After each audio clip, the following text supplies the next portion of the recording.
এই যে ঘটনাটা, এই মাদ্রাসা দেশের স্বাধীনতার সময় স্বাধীনতা উদ্যোগ পরে এইখানে এলাকার জনগণ শুধু মালিক সহ এলাকার জনগণ মিটিং করবেন, মসজিদ বাদে মিটিং করেন। মসজিদের ভিতরে কোনো রাজনৈতিক এলাকার জনগণ মানুষ সবাই কিন্তু মসজিদটা বাদে করেন।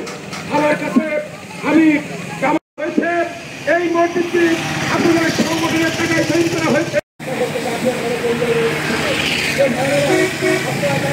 বাজারের একজন প্রতিষ্ঠিত ব্যবসায়িক, মানিকের বাজারের উপরেই বাড়ি, তার লোকজন সেখানে চুপি চুপি লোকের চুষ আসবে, চুষে বেড়াবে। এই মসজিদের খতিব এবং আমাদের কৃষক দলের নেতা মালিকের নিয়ে যে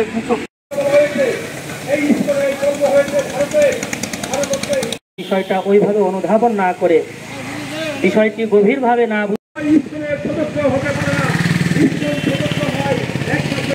যেভাবে উঠে পড়ে লেগেছে মুসলমানদের ঈমান আমল ধ্বংস করার জন্য।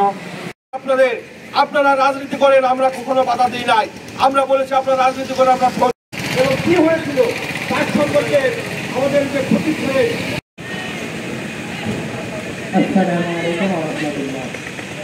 অভিনন্দন।